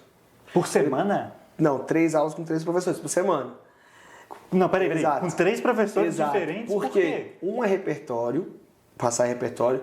Um é a ciência da voz, para saber onde é que tá colocando as coisas direitinho. E a outra é técnica vocal. Caraca! Loucura, né? 3 vezes por semana. E só fenômeno, só gente maravilhosa. Só gente maravilhosa. Além disso, eu tenho aula de piano para poder melhorar o canto. E como eu falei, eu estou ainda procurando a minha melhor performance. Para que isso? Para poder começar a brincar. nas músicas. Para poder começar a dominar, improvisar, a poder realmente melhorar a questão da banda, porque eu sou a imagem da banda também. Eu sou o cara de frente, eu sou o cantor. As pessoas, todo lugar que eu vou assim, Caio, as pessoas falam, olha o cantor do GSQ, olha o cantor do GSQ. Que massa. Cara, é muito legal isso. Eu sou a imagem da banda. E todo o serviço, toda a responsabilidade que eu tenho em relação ao meu preparo, reflete diretamente na imagem da banda. Então assim, eu tenho 3 aulas de canto, tenho aula de piano e tenho uma fono, que é maravilhosa. O nome dela é Carla, doutora Carla. Ela é a fono do Bezadeus, do Menos é Mais, de vários artistas pagodeiros aqui de Brasília. Nath Roots, ela também já fez um serviço com Nath Roots. Ela é um fenômeno. Carla, um beijo pra você. Eu te amo muito. E ela é a pessoa que realmente cuida da minha voz, cuida de mim. Além disso, Caio, por exemplo, meus amigos fumam narguilé, eu não fumo. Porque isso causa problema nas cordas vocais. Meus amigos bebem enquanto estão tocando, enquanto estão bebendo. Ou quando estão cantando, enquanto estão tocando. Eu não bebo. É muito comum. Eu não posso beber. Porque afeta diretamente nas pregas vocais. São vários toques que são dados. É aquele negócio, Caio, mudando um pouquinho de assunto. Quando você é profissional, você é profissional. Não tem pra onde você fugir. Quando você é amador, você é amador.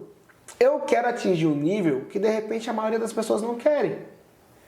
Quem quer beber, cantar e tocar, beleza, de repente ele quer só ficar naquele nível, tocar naquele barzinho, ter aquela vida, receber aquela quantidade de dinheiro. Eu não quero isso pra mim, cara. Eu quero uma coisa maior e melhor. Então eu estou me especializando, eu estou naquela época de plantar. Lá do começo, que eu estava advogando, indo pra Braslândia e tudo mais, eu estou nessa época. E vou continuar nessa época até eu conseguir colher o que eu quero colher. A minha perseverança é muito grande e eu realmente sou disciplinado quanto a isso. Eu quero ser bom no que eu estou fazendo. Eu não quero fazer uma parada pela metade. E eu vou brigar até conseguir fazer isso, entendeu? Então, realmente, eu me dedico bastante nessas questões de pré e de pós em relação à música, assim. Que muito, massa. muito. E é um esforço o tempo inteiro, gente. Antes da gente entrar para gravar o podcast aqui, a gente foi recebido pela Camila, pelo Gustavo, que estão aqui no backstage.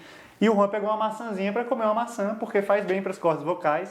Eu cantei ontem, né? É aconselhável que a pessoa coma uma maçã ajuda.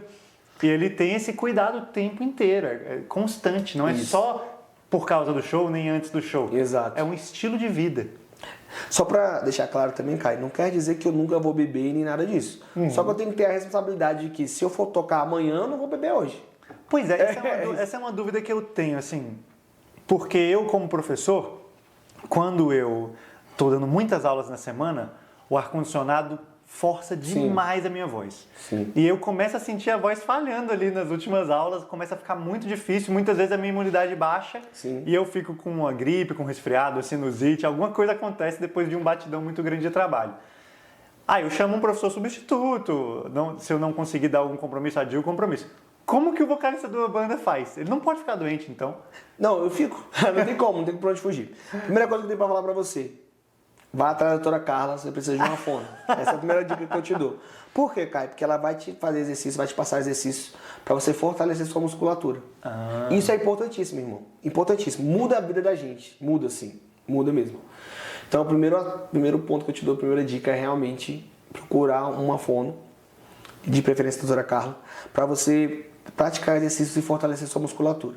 Segundo ponto, a fono vai te passar tratamentos para você cuidar da sua voz.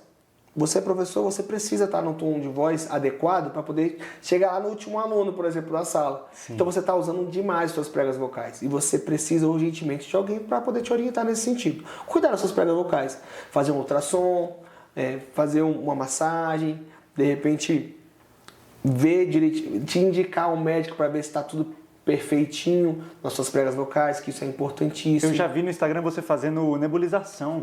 Faço muito, ajuda demais, cara. Ajuda muito. Porque, como a gente fala, por exemplo, no ar-condicionado, o ar vai secando aqui as pregas vocais, né? Vai diminuindo a umidade e vai secando nossas pregas vocais. Então a gente precisa realmente fazer uma nebulização para poder deixar hidratado as pregas vocais. Cara, e o engraçado é que tudo que eu tô falando aqui, por exemplo, foi ela que me ensinou. Que massa. Entende? E é importantíssimo porque você vai começando a adquirir conhecimento e você vai saber na hora que você tem que usar a voz, a hora que não precisa usar a voz.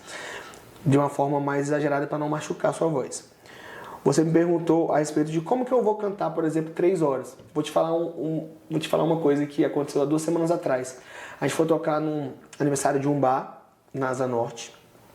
Nós tocamos 5 horas de pagode e ao todo foram 6 horas brutas, né? 5 horas líquidas e 6 horas brutas. Meu amigo, se não tivesse trabalho e fortalecimento da musculatura, com certeza eu não teria voz. Com certeza. Com certeza absoluta. Caraca, muito esforço. E como é que a gente faz isso? Primeiro com a técnica de canto, que aí meus professores vão passando a forma de cantar melhor sem machucar a voz, sem machucar as pregas vocais. E em segundo lugar, o trabalho da fono, que é fortalecendo. Muito massa. Legal, né? Cara, é maravilhoso, assim. E eu entrei nessa área da música e me apaixonei, assim, porque realmente é uma área muito lúdica, sabe? É você estar fazendo a alegria das pessoas num evento que é importante para elas. É você fazer parte da vida da pessoa. Um casamento, cara. O cara te chamar para tocar no casamento, por exemplo. Você está fazendo parte do dia mais importante daquele casal, por exemplo. É muito legal, cara. É muito legal. O cara confiou a festa dele a você. E aí você tocar, as pessoas se divertirem, acabar o show, o cara falar, cara, muito obrigado. Ainda bem que foram vocês, tinha que ser vocês, sabe? Essas coisas assim mexem com a gente, é muito legal. E o legal do GSQ é que a gente é uma banda que veio do nada e o nosso forte é o boca a boca. A gente não conhece ninguém aqui em Brasília de dono de bar, de produtora, nada disso. As pessoas falam da gente para os lugares contratam a gente. De novo o networking crescendo. Exatamente. Um passo atrás, isso que você falou de gostar do que faz. Dá pra ver que você gosta. Eu gosto. Isso é uma das coisas que mais me impressiona na sua personalidade. Você faz com paixão todas essas 3 áreas. Você advoga com muita paixão, gosta do que está fazendo. Dá pra ver que você tem a vocação para isso. Mas ao mesmo tempo, você manda muito bem no futebol, nos campeonatos da OAB. Esse ano você estava nas Olimpíadas da OAB, Sim. jogando com o time do Distrito Federal pelo título. E também gosta demais de cantar e dá pra ver o brilho nos olhos de você cantando e animando com a galera. Como que você concilia essas 3 áreas? Como é que faz? E o que você espera pro futuro da sua carreira? Cara, isso é incrível, assim, porque precisa muito de organização. Eu tive que realmente trabalhar a organização em mim. Por que, Caio? Eu vou te falar a minha rotina. É loucura, assim. Eu preciso fazer alguma atividade física, porque eu não consigo ficar sem atividade física. O meu corpo necessita. A minha vida inteira eu passei fazendo educação física ou alguma atividade física. Então eu preciso realmente fazer alguma atividade física. Então eu comecei a identificar em mim que os meus horários melhores para poder fazer uma atividade física são pela manhã. À noite eu não funciono. Então, 6 horas da manhã na segunda-feira eu tenho funcional. 6:30 da manhã na terça-feira eu tenho futevôlei. Quarta-feira, 6 horas eu tenho funcional. Quinta-feira eu tenho futevôlei. E a sexta é tranquilo. Ponto. Final de semana eu jogo futebol. Então, sábado pela manhã eu tenho uma pelada no colégio do meu filho ou em algum local. E o campeonato da OAB, que pode ser ou no sábado pela manhã ou no domingo pela manhã. Beleza? Então a área da manhã está preenchida. Com atividade física. Exato. Fui ao trabalho, beleza, fui pro trabalho. Na segunda, na hora do almoço, eu tenho aula de canto. Com a professora Diana. Sai do escritório, vai para aula de canto. Exato. Professora é o quê? Diana. Incrível, incrível, incrível. Volto pro trabalho, fico no trabalho. À noite, na segunda-feira, é o meu dia livre da semana. Beleza? Eu gosto de ler um livro, eu tô lendo um livro massa. Depois eu te falo desse livro que é bacana. Que é a história do Will Smith. Já vou falar. A história do Will Smith. A biografia dele, escrita por ele mesmo. Muito legal, muito legal, muito legal. Vamos lá. Na terça-feira, pela manhã eu falei que era futebol, depois eu vou pro trabalho. Aí na terça-feira, na hora do almoço, eu fico tranquilo, não tenho nada pra fazer. Aí, terça-feira, na hora da tarde, trabalho e à noite estou com o meu pequeno. Então, meu pequeno dorme comigo, na terça-feira à noite. E tem treino da UAB. A gente está se preparando para poder viajar para Vitória, agora no final do ano. Está tendo treino terça-feira à noite. Então, às vezes eu fico com o Pedro, e às vezes eu vou pro treino na UAB. Na quarta-feira, pela manhã, futevôlei, depois trabalho. Na hora do almoço, eu tenho fono e tenho aula de canto com o professor Franklin, que também é outro fenômeno. Ele é back vocal do Menos é Mais, back vocal do Beijo a Deus. O cara canta demais, demais, demais, demais. Ele é um amor de pessoa. Depois eu volto pro trabalho. E na quarta-feira à noite, eu tenho ensaio da banda. Ensaio e reunião da banda. Beleza? Quinta-feira pela manhã, eu tenho... É verdade, né? A banda ainda ensaia, não só toca. E reunião também. Quinta-feira pela manhã, eu tenho futevôlei. Aí vem trabalho. Aí o almoço tranquilo, sem nada. Depois trabalho de novo. E à noite Pedro. Aí deixa o Pedro com a mãe dele umas 9 horas, que é o tempo que ela vai para inglês dela. E aí sexta-feira, de manhã tranquilo, que é trabalho. Aí almoço, trabalho e à noite tocando no Boteco da Boa. Então, Toda assim, sexta-feira você está no Boteco da Boa. 7h30 da noite, toda sexta-feira. Então, assim, a rotina é realmente muito cheia. Muito cheia. Quais são os momentos que eu consigo realmente esquecer de tudo? No palco. No palco, seja sexta-feira, sábado ou domingo. Então, realmente, a rotina é muito pesada. Então, eu preciso muito de uma organização. Kainan, não tem como eu deixar para fazer as coisas em cima da hora. Não dá. Eu preciso me organizar para poder fazer as coisas, porque são muitas atividades. E atividades totalmente diferentes. São locais diferentes para poder ir, as distâncias são realmente grandes e eu preciso despender um pouquinho de energia em determinados lugares. Então, a minha vida hoje ela precisa ser totalmente organizada. Que massa. É loucura, cara. Assim, mas eu estou muito feliz mesmo. Muito feliz. Se você for olhar assim, qual o estado da sua vida que o ano da sua vida que você ficou mais feliz assim? Esses últimos anos foram muito importantes para mim. O nascimento do Pedro, o crescimento da banda, profissionalmente no trabalho, a vida pessoal tem melhorado também. Cara, realmente eu sou muito grato a Deus pelo que está acontecendo. Que massa. É massa, cara. É legal. E já caminhando para o final, o que você espera para o futuro? Quais são os seus planos aí agora para os próximos anos, 5, 10 anos? Kainan, eu quero que o Pedro tenha uma vida maravilhosa. Eu acho que ele é o meu principal objetivo. Eu quero que realmente ele seja feliz. A minha vida é fazer a vida dele feliz. E dar as melhores condições para que ele possa ser o que ele quiser ser. Massa, que legal. Eu quero que ele realmente seja uma pessoa maravilhosa. Que todos o amem por ele ser quem ele é. Que ele seja uma pessoa que consiga atingir os objetivos dele e que ele seja feliz, deixar ele feliz. Esse é o meu principal objetivo.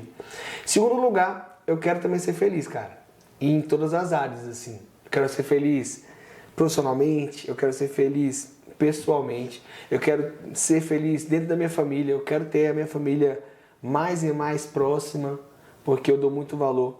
E eu quero continuar estando cercado pelos meus amigos. Aí quando eu falo meus amigos, são os meus amigos de verdade. O meu grupo seleto de amigos que eu realmente quero levar para toda a vida. Eu conheço muita gente. Eu sou amigo de muita gente.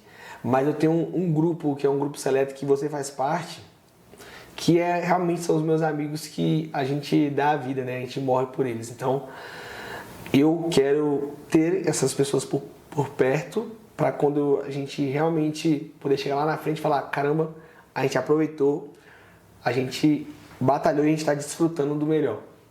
Basicamente isso. Você sabe que pode contar comigo, cara. É isso, irmão. Sempre. Tenho sempre. orgulho de você. Amém. A gente fez uma enquete nas redes sociais, nos stories, pedindo para o pessoal mandar perguntas para você. Olha que coisa boa. Vamos ver o que o pessoal mandou de perguntas pra gente responder nesse finalzinho dessa entrevista. Vamos nessa. Mas calma aí, você vai falar todas as perguntas? Vou selecionar algumas que eu já dei uma olhada que tem umas perguntas delicadas aqui, bem pessoais, que talvez não seja. É, porque eu fiquei realmente com medo, porque você não deixou eu ver. Eu tô passando com Eu vou escolher com carinho. A primeira pergunta que chegou é a seguinte: o que você acha mais difícil? E eu acrescento até a dificuldade também das técnicas de comunicação. Onde é mais difícil? Aplicar essas técnicas na vida de cantor profissional, na vida de advogado, na vida de jogador? Não, a gente utiliza as técnicas em todas as áreas, assim. Não tem uma que eu faça mais do que a outra. Realmente, quando você incorpora as técnicas, não tem como. A sua vida se torna aquelas técnicas que você acaba utilizando de comunicação. A minha vida, ela sempre foi muito de comunicação, sabe, Kainan? Então, o que eu estou vivendo é basicamente utilizar... Na verdade, as técnicas... A minha vida, ela está pautada na comunicação, não tem para onde fugir. Eu utilizo as técnicas em todos os ramos da minha vida, não tem para onde fugir. Assim. Pode-se dizer que é importante por igual em todas as três áreas? Não tem uma que é mais difícil? São técnicas diferentes, né? São técnicas diferentes em cada área. Mas a gente acaba utilizando todas as técnicas em todas as áreas. Nada que é fácil nessa vida, Nada. Na verdade. Se for para fazer bem feito, vai ser difícil. Exatamente. Tem uma pergunta aqui, e elas se complementam também com outras, que é como conseguir se comunicar de uma forma clara, principalmente quando você está se comunicando com alguém que não se comunica muito bem. Você está se comunicando, por exemplo, com um funcionário na frente de serviço que ele tem uma dificuldade muito grande na fala, ou ele tem uma vergonha muito grande de conversar com um advogado, está travado. Como que você faz para ter uma conversa com esse tipo de público? O primeiro passo é você analisar o ambiente, para você saber quem é a pessoa que você está falando. Esse é o primeiro ponto. Segundo ponto é você ouvir o que a outra pessoa está querendo falar. Você ouvindo o que a outra pessoa está querendo falar, você tendo empatia por ela, você consegue passar ou consegue devolver para ela uma mensagem que ela realmente vai entender. Muito bom. A escutatória realmente está presente em tudo. Falaram aqui elogiando bastante o seu sorriso. O sorriso, afinal de contas, é uma técnica de carisma? Você enxerga o sorriso como uma coisa realmente essencial em todas essas áreas da vida? Na minha vida, o sorriso está presente sempre. Eu sempre estou rindo. Não tem como me ver sem sorrir. Não significa que a pessoa não tem problema. Exatamente. Eu gosto demais de sorrir, cara. Pra mim, a vida é bem melhor, bem mais bela quando a gente fica sorrindo. Eu sou realmente fã de sorrir. E de sorriso também, sou muito fã. Mas o sorriso, sim, é uma técnica de comunicação. Com o sorriso, você acaba quebrando barreiras, né? Foi o que a gente conversou aqui também um pouquinho mais cedo, em relação a poder quebrar barreiras para poder entender e se mostrar para outra pessoa. Falar, estou aberto para poder me comunicar com você. É uma mensagem positiva o sorriso. O sorriso é uma mensagem positiva. E quando você manda uma mensagem positiva, a tendência é que a outra pessoa realmente devolva essa mensagem positiva. E aí envolve muito a questão do carisma também, o sorriso. Você sorrindo demais, você acaba atraindo mais pessoas para poder se comunicarem com você. Você se torna uma pessoa melhor de conversar ou de ter mais facilidade na questão da comunicação. Perfeito, muito bom. Para se comunicar, é pré-requisito ser uma pessoa carismática para se comunicar bem? Você acha que os tímidos conseguem ser carismáticos? O que você acha? O carisma, ele é muito importante para você se comunicar. Eu acho que é uma qualidade que realmente é importante. Mas não necessariamente é obrigatório você ser carismático para você poder se comunicar. Vai da personalidade de cada um. Exatamente. As pessoas, elas, como eu falei, elas têm que analisar o ambiente e saber como conversar. Nem todo mundo é carismático, Kainan. Nem todo mundo, de repente, está disposto a querer conversar no primeiro momento. Sim, você realmente tem que entender o que está acontecendo, saber o que você pode ou não falar, estudar ali o ambiente, que com certeza você estudando e sabendo o que você pode falar, a comunicação ela vai fluir normalmente. Nas primeiras aulas aqui da Verbalize, você vai se lembrar, as aulas de inteligência emocional aplicadas pela psicóloga Mariana, a gente aprende a analisar o perfil DISC de cada um. E realmente existe um perfil comportamental que são de pessoas mais introvertidas. Sim. E existe uma linguagem para falar com essas pessoas. Para se comunicar verdadeiramente falando isso que você está falando na linguagem da pessoa. Exato. Perfeito. Tem uma pergunta aqui que eu não sei se você vai saber responder, que é como perder a vergonha de se comunicar. Se você sempre foi essa pessoa sem vergonha, como é que você perde? Fala que ela não Em todos esses sentidos da comunicação profissional, pessoal, você sempre teve essa facilidade, quase como se fosse um dom, como se você já tivesse nascido com isso. A gente sabe que é aprendido, para quem não nasceu assim, dá para aprender. Tem vários alunos que mostram isso pra gente. Sim. No seu caso, você sempre teve. Você já se sentiu em algum momento com vergonha de falar em público? Quando é desconhecido, assim, não agora. Agora realmente eu tô mais cara dura. Eu consigo me comunicar em qualquer lugar. Eu não tenho problema com isso, em qualquer lugar e com qualquer pessoa. Assim, acho que eu consigo me adaptar tranquilo. Mas sim, mais novo, eu já tive vergonha de falar em determinados lugares. Eu vou dar um exemplo. Na minha formatura de 8ª série, me chamaram para ser o orador da turma. Só que acontece, cara, eu não sabia o que o orador fazia. E eu não me preparei para aquele momento. Eu não me preparei. E quando eu fui fazer, e assim, não me cobraram também. Só falaram que eu ia ser orador, deixaram na minha mão, porque realmente gostavam de mim, tinham confiança, porque eu sempre tive responsabilidade, mas não sabia o que um orador fazia e não sabia o tamanho que era. E eu fui falar para um auditório lotado. E aí? Não consegui falar nada, cara.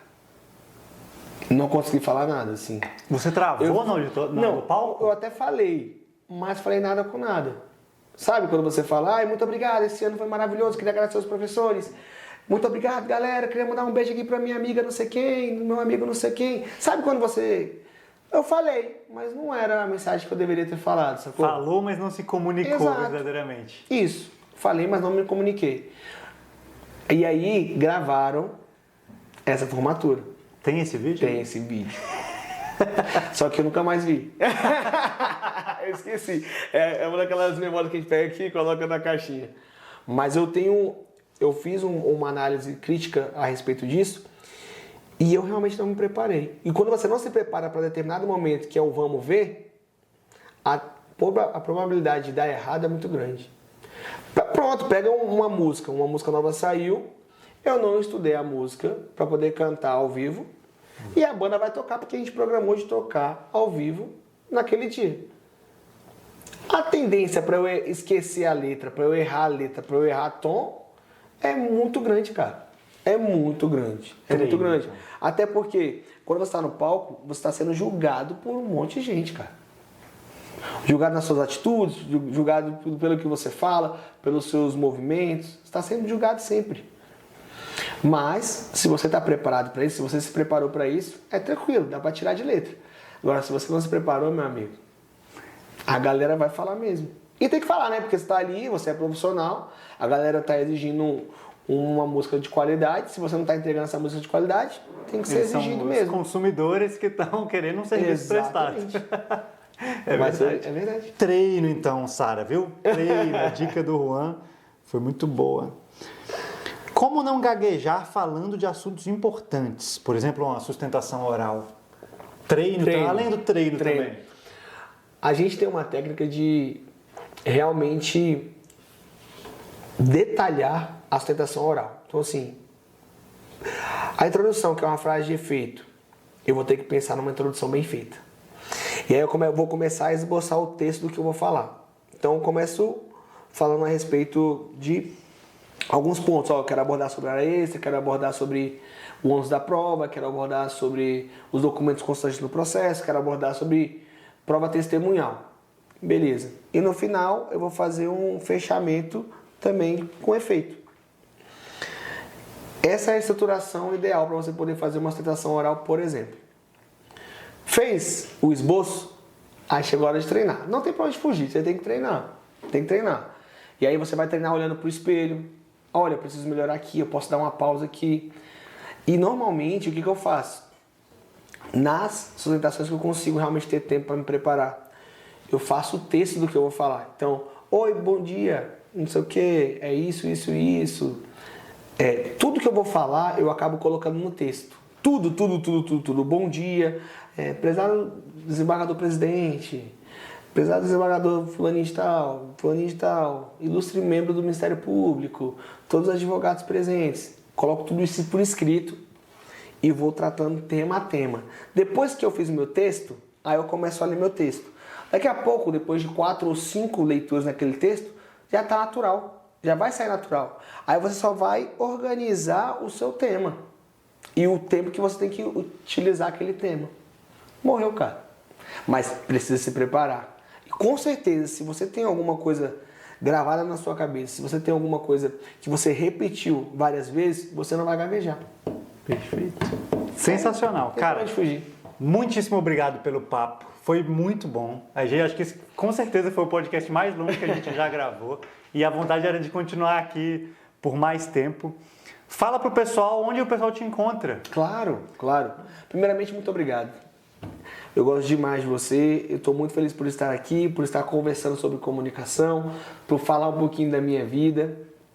Eu estou muito feliz de que eu tenha sido escolhido para poder estar aqui pelo convite. Eu estou sempre à disposição quando você precisar, do que você precisar. E eu gosto de você de uma forma genuína. É de verdade isso. Eu queria deixar isso gravado. Em segundo lugar, eu gostaria de agradecer às pessoas que estão aqui no backstage, que ajudaram a gente bastante, que deixaram toda a estrutura profissional aqui para a gente poder realizar esse podcast. E em terceiro lugar, se vocês quiserem me encontrar nas redes sociais, meu nome é Juan Vitor. Na rede social, no Instagram, é Juan com J, Victor07. O Victor é C mudo. O nome do meu grupo é GSQ Oficial. Tá? Você pode colocar isso no Instagram. Nós vamos fazer um evento agora de 19 de outubro, que vai ser a comemoração do meu aniversário, juntamente com a comemoração do aniversário de 3 anos da banda. Vai ser um evento gigantesco. E eu espero contar com todos vocês que estão assistindo esse podcast. E para mais informações, nós vamos colocar no nosso Instagram. E não percam, porque vai ser o evento do ano. Vai ser muito legal.